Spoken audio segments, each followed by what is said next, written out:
Personal finance opinions YouTube channel में एक और इंटरेस्टिंग वीडियो में आपको खुशामदीद। पाकिस्तान स्टॉक मार्केट में मुख्तलिफ कंपनीज़ की तरफ से रिजल्ट्स की अनाउंसमेंट और उस हवाले से बोर्ड मीटिंग्स का सिलसिला जारी है।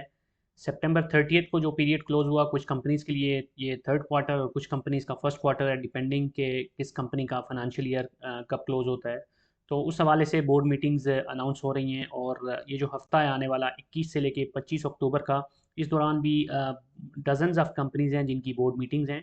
और उन कंपनीज़ में से 10 कंपनीज़ के बारे में इस वीडियो में बात की जाएगी जिनकी बोर्ड मीटिंग्स पे as a long term investor और एज अ वैल्यू इन्वेस्टर लोग नज़र रखे हुए हैं। इन कंपनीज़ के ऊपर नज़र रखने का मतलब ये है कि इन कंपनीज से एक्सपेक्टेशंस होती हैं डिविडेंड इन्वेस्टिंग के हवाले से कि ये मुमकिन तौर पर डिविडेंड दे सकती हैं। तो इस हवाले से डिटेल्स आपके साथ शेयर की जाएंगी और नंबर्स आपके सामने रखे जाएंगे और उसकी बेसिस पे फिर आप फर्दर एनालिसिस कर सकते हैं या फर्दर ड्यू डिलीजेंस कर सकते हैं और उसकी बेसिस पे आप डिसाइड कर सकते हैं कि इनमें से कौन सी कंपनीज आपके पोर्टफोलियो में होनी चाहिए और कौन सी नहीं होनी चाहिए। साथ साथ अगर आप ऑलरेडी इन कंपनीज में इन्वेस्टेड हैं तो भी बेहतर तौर पर आपको एक विजिबिलिटी मिल जाएगी। अब इस लिस्ट में जो पहली कंपनी है वो बैंकिंग सेक्टर में से शरिया कंप्लाइंट इंडेक्स का हिस्सा है, मीज़ान बैंक लिमिटेड। और डिटेल्स में जाने से पहले एक चीज़ मैं यहाँ पे बताता चलूँ कि कुछ कंपनीज़ का जो आपको बैकग्राउंड कलर यहाँ पे मेरी प्रेजेंटेशन में नज़र आएगा वो लाइट ग्रीन होगा, जिसका मतलब है कि ये शरिया कंप्लाइंट इंडेक्स का हिस्सा है। और कुछ का आपको ऑरेंज कलर नज़र आएगा, जिसका मतलब ये होगा कि वो कंपनीज एज ऑफ नाउ शरिया कंप्लाइंट इंडेक्स जो है KMI है उसका हिस्सा नहीं है। दूसरी चीज़ ये कि रिजल्ट टाइप के अंदर जो आपको क्वार्टर नज़र आ रहा है, ये कुछ कंपनीज़ के लिए मैंने ग्रीन कलर में शो किया है और कुछ का ब्लैक में होगा। ग्रीन का मतलब ये है कि ये वो कंपनीज़ हैं जो कि तकरीबन हर क्वार्टर में डिविडेंड दे रही होती हैं और अभी के रिजल्ट के साथ भी आप डिविडेंड एक्सपेक्ट कर सकते हैं। अब मीज़ान बैंक की बात की जाए तो मंडे को यानी 21 अक्टूबर को इसकी थर्ड क्वार्टर के रिजल्ट्स अनाउंस होंगे और इसका जो ईयर एंड होता है वो दिसंबर में होता है। और इससे पहले जो दो क्वार्टर्स थे यानी हाफ ईयरली रिजल्ट था, उसके साथ ये ₹14 का डिविडेंड ऑलरेडी अपने शेयर होल्डर्स को दे चुकी है। अगर अनकंसोलिडेटेड ईपीएस की बात की जाए up to the last quarter यानी हाफ ईयरली रिजल्ट्स के साथ, तो इसका 28.73 यानी ₹28.73 की इसकी हाफ ईयरली रिजल्ट्स के साथ ईपीएस रही है। और पिछले साल अगर हम दो क्वार्टर्स को देखें तो उसमें इसकी ₹18.20 थी। तो एक सिग्निफिकेंट इंप्रूवमेंट हमें नजर आई है मीज़ान बैंक की अर्निंग में इस साल के अब तक के दो क्वार्टर्स में। अगर लास्ट एनुअल ईपीएस की बात करें तो इसकी ₹47.18 ईपीएस रही, जबकि जो इसका पे आउट रहा लास्ट ईयर का वो था ₹20 का। तो डिविडेंड यील्ड हम इसकी कैलकुलेट करें ट्रेलिंग 12 मंथ की तो वो बनती है 11.28%। और प्राइस की बात करें तो एज ऑफ नाउ ये ₹240.95 पे ट्रेड हो रहा है।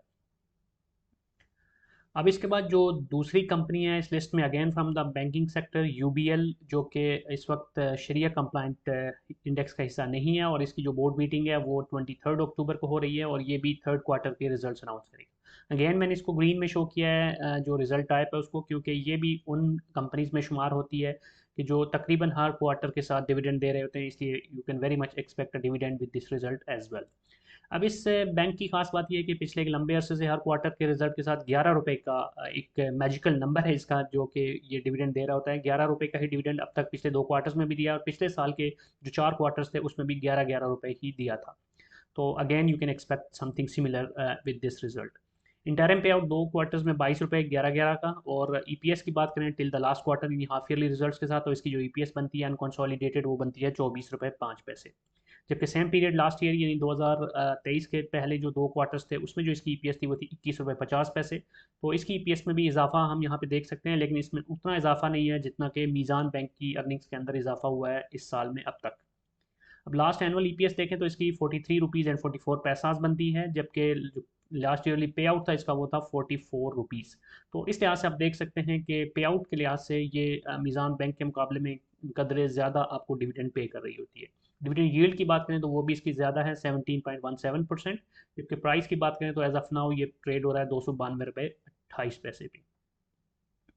अब जो इसमें तीसरी कंपनी है वो सीमेंट सेक्टर में से है, बस्टवे सीमेंट। और सीमेंट सेक्टर में से ये शायद वाहिद कंपनी है या इक्का दुक्का कंपनीज ही ऐसी हैं जो कि डिविडेंड पे आउट के लिहाज से देखें तो एक कंसिस्टेंट डिविडेंड दे रही होती हैं तकरीबन हर क्वार्टर में। तो बेस्टवे सीमेंट का फर्स्ट क्वार्टर का रिजल्ट आएगा क्योंकि जून में इसका ईयर एंड होता है और पिछला साल इसका ऑलरेडी क्लोज हो चुका है जून में। तो बोर्ड मीटिंग इसकी 23 अक्टूबर को हो रही है for the result of first quarter. चूँकि फर्स्ट क्वार्टर का रिजल्ट है इसलिए इंटरम पे आउट या इंटरम डिविडेंड की यहाँ पे बात हम नहीं कर रहे। हम अगर लास्ट ईयर का देखें तो इसका जो एनुअलाइज्ड ईपीएस था अनकंसोलिडेटेड वो था ₹23.09, जबकि जो पे आउट था वो था ₹26 का। तो अगेन बहुत अच्छे पे आउट्स ये कंपनी दे रही होती है। और इस कंपनी की अगर हम डिविडेंड यील्ड की कैलकुलेशन करें तो वो बनती है 11.59%, जबकि प्राइस इसकी काफ़ी ऊपर जा चुकी है पिछले कुछ अर्से में 258 रुपये 78 पैसे पे। तो एक और इम्पॉर्टेंट चीज़ ये है कि बेस्ट वेस्ट सीमेंट की जो अर्निंग्स हैं ये बहुत ज़्यादा डिपेंड करती हैं इंटरेस्ट रेट के ऊपर भी, जो प्रिवेलिंग इंटरेस्ट रेट है। तो चूँकि इंटरेस्ट रेट नीचे आ रहे हैं तो एक चीज़ ज़रूर जहन में रखिएगा कि मुमकिन तौर पर अब आने वाले वक्त में इसकी जो अर्निंग्स हैं उसके अंदर कुछ डिक्लाइन भी आ सकती है, and consequently same can be expected in the payouts as well. अब इसके बाद जो अगली कंपनी है इस लिस्ट में वो इंजीनियरिंग सेक्टर यानी स्टील सेक्टर में से है आईएसएल इंटरनेशनल स्टील, जिसकी 24 अक्टूबर को बोर्ड मीटिंग हुई है और हो रही है, और ये इसके फर्स्ट क्वार्टर का रिजल्ट होगा। इसका मैंने ब्लैक में शो किया क्योंकि ज़रूरी नहीं है कि ये हर क्वार्टर में डिविडेंड दे रही हो, इसलिए मे बी कि ये डिविडेंड दे और मे बी स्किप भी कर सकती है। क्योंकि पहले क्वार्टर का रिजल्ट है इसलिए इंटरम पे आउट्स वगैरह या इंटरम अर्निंग्स की डिटेल यहाँ पर आपको नॉट अप्लीकेबल है। अब लास्ट एनुअल ईपीएस देखें इसकी, जो for the financial year which was closed on June 30, उसमें था इसका 8 रुपये 40 पैसे, और इसने पे आउट जो लास्ट ईयर का दिया है वो है 5.5 रुपये का। अब इसकी डिविडेंड यील्ड कोई बहुत ज़्यादा नहीं है, 6.51%, जबकि करंट प्राइस है 72 रुपये 16 पैसे। तो एक लंबे अरसे से ये तकरीबन यही प्राइस रेंज के अंदर ट्रेड कर रहा होता है, 65 और 80 के बीच बीच में ही।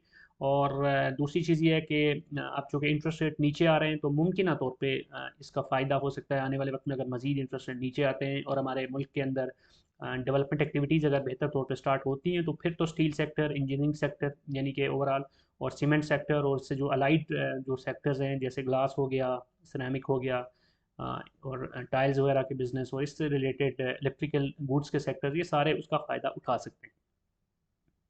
अब जो अगली कंपनी है इस लिस्ट में वो है ओजीडीसी, जो कि oil and gas exploration sector की कंपनी है, और ये भी उन कंपनीज में शामिल है जो कि तकरीबन हर क्वार्टर में आपको डिविडेंड दे रहे होते हैं, इसलिए you can very much expect another dividend from this company which will be based on the results announced on 25 अक्टूबर 2024।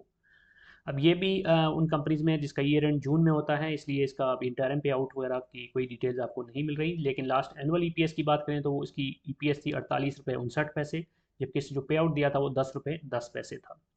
अब इसकी डिविडेंड यील्ड बनती है 7.46%, जबकि प्राइस इसकी बात करें तो अभी 165 रुपये 68 पैसे पे ट्रेड हो रहा है। तो यहाँ पर आप एक चीज़ देखेंगे कि इसकी अर्निंग तो बहुत ज़बरदस्त है। अब तक जितनी कंपनीज हमने देखी हैं उसमें जो ईपीएस है वो इसकी सबसे ज़्यादा है, लेकिन उसके बावजूद इसके शेयर की प्राइस उतनी ज़्यादा नहीं है। तो प्राइस टू अर्निंग मल्टीपल के लिहाज से बात की जाए तो ये बहुत सस्ता शेयर है अभी भी, आल्दो कि इसकी प्राइस में कुछ पिछले कुछ हफ्तों में काफ़ी इजाफा हुआ है। और उसकी बड़ी रीज़न ये है कि ये उन कंपनीज में शामिल है जो कि सर्कुलर डेट की वजह से कैश के मसाइल का शिकार रहती हैं कंपनीज, और उस वजह से इनकी जो प्राइस है वो उतनी ज़्यादा नहीं, अगर इनके कैश फ्लो के मसाइल हल हो जाएँ तो ऑब्वियसली फिर इनकी जो प्राइस है वो सिग्निफिकेंटली ऊपर जा सकती है, इसमें बहुत ज़्यादा गुंजाइश मौजूद है। लेकिन एज ऑफ नाउ चूँकि इनके पास कैश डेफिसिट रहता है और सर्कुलर डेट के मसाइल का शिकार रहती हैं, इसलिए काफ़ी अंडर वैल्यूड है। अब इस लिस्ट में जो अगली कंपनी है again from the banking sector, Faisal bank Islamic bank है, शरिया कंप्लायंट इंडेक्स का हिस्सा है। 24 अक्टूबर को इसके तीसरे क्वार्टर के रिजल्ट का ऐलान होगा, और इससे पहले के जो दो क्वार्टर के रिजल्ट हैं उसमें एक दफ़ा 2 रुपये और एक दफ़ा 1 रुपये, यानी कुल मिला के 3 रुपये का डिविडेंड फैसल बैंक अपने शेयर होल्डर्स को दे चुका है। जबकि ईपीएस की बात करें तो अब तक के दो क्वार्टर जो इससे पहले हैं उसमें इसकी जो ईपीएस रही है वो है 8 रुपये 74 पैसे अनकंसोलिडेटेड, जबकि पिछले साल के पहले दो क्वार्टर में थी 4 रुपये 96 पैसे। तो अगेन इसमें भी एक अच्छा इजाफा हमें नज़र आ रहा है इसकी अर्निंग्स के अंदर अब तक। जो लास्ट इसके एनुअल ईपीएस थे अनकंसोलिडेटेड वो थी 13 रुपये 21 पैसे, और इसने जो डिविडेंड दिया था वो था 4 रुपये का। अब डिविडेंड यील्ड की बात करें इसकी तो अगेन डबल फिगर्स में है 11.44%, जबकि प्राइस की बात करें तो इस वक्त ये 50 रुपये 74 पैसे पे ट्रेड हो रहा है।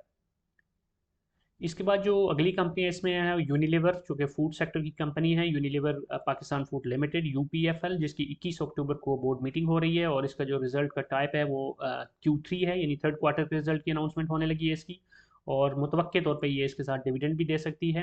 इंटरम पे आउट की बात करें इसकी तो 766 रुपये का इसने इंटरम पे आउट दिया, जबकि ईपीएस की बात करें टिल द लास्ट क्वार्टर तो इसने 597 रुपये 33 पैसे की अर्निंग्स की हैं अब तक, दो क्वार्टर्स की यानी हाफ ईयरली रिजल्ट्स के साथ।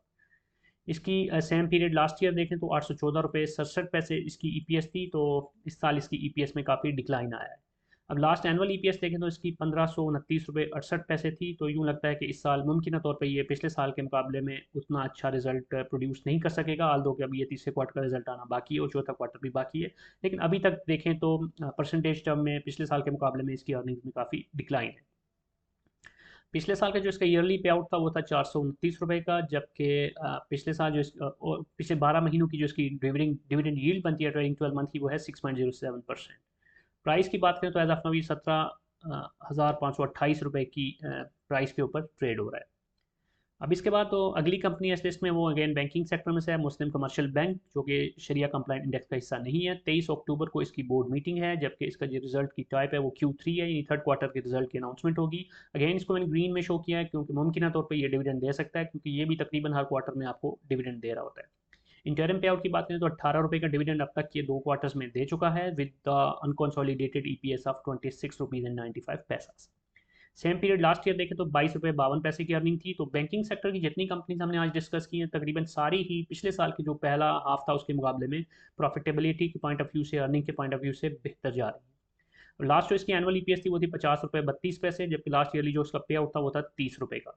इसकी डिविडेंड यील्ड भी शानदार है 15.42%, जबकि प्राइस इसकी 247 रुपये 40 पैसे। यहाँ पर एक चीज़ मैं वाजे करता चलूँ कि बैंकिंग सेक्टर की जो अर्निंग्स हैं वो आने वाले क्वार्टर्स के अंदर मुमकिन तौर पे कुछ डिक्लाइन हो सकती हैं। उसकी एक बड़ी रीज़न इंटरेस्ट रेट में कमी का होना है, और दूसरी तरफ ये कि उसका एक नेगेटिव साइड पे तो ये है कि इंटरेस्ट रेट की कमी की वजह से इनकी प्रॉफिटेबिलिटी कम हो सकती है, लेकिन पॉजिटिव साइड में ये भी है कि तकरीबन हर बैंक ने अपनी एक्सचेंज कंपनी भी बना ली है।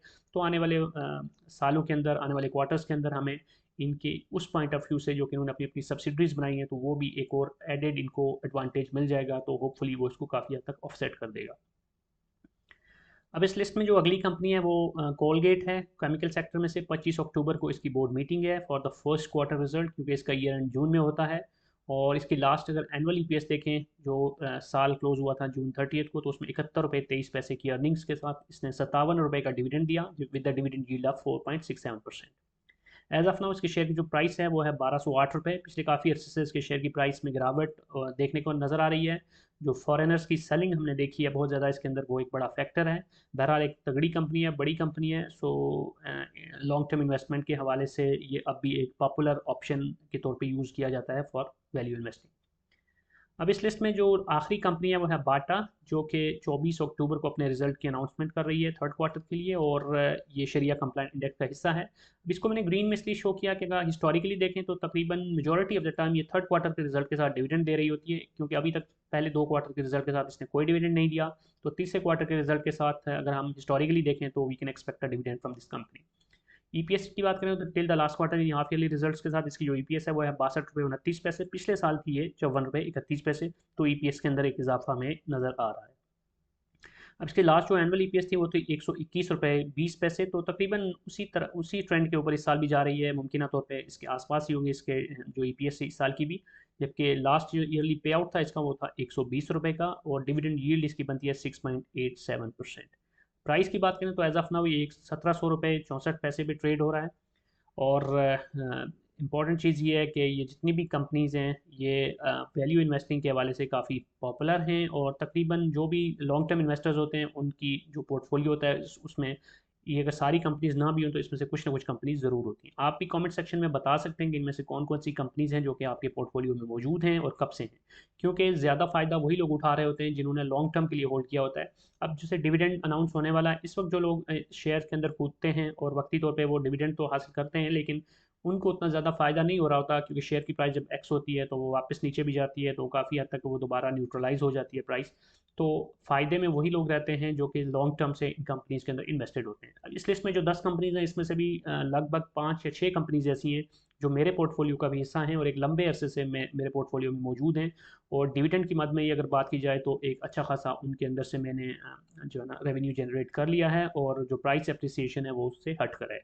तो कोशिश किया करें कि अच्छी कंपनीज़ को, फंडामेंटली स्ट्रॉन्ग कंपनीज़ को अच्छी ड्यू डिलिजेंस के साथ कांट छांट करके सेलेक्ट किया करें, और फिर उसके अंदर एक लंबी रेस के घोड़े बनकर अगर आप चलेंगे तो आप ज़्यादा फ़ायदा उठा सकते हैं।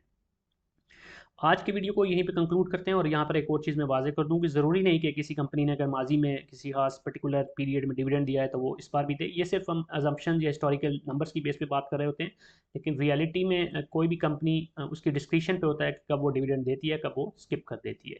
सो इस फैक्टर को भी अपने जहन में रखिए। कोई भी क्वेश्चन या फीडबैक अगर आपका तो कमेंट सेक्शन में लिख सकते हैं, और अगर आपको ये वीडियो पसंद आई है तो चैनल को सब्सक्राइब करना, वीडियो को लाइक करना, बेल आइकन को प्रेस करना मत भूलिएगा। Thank you very much.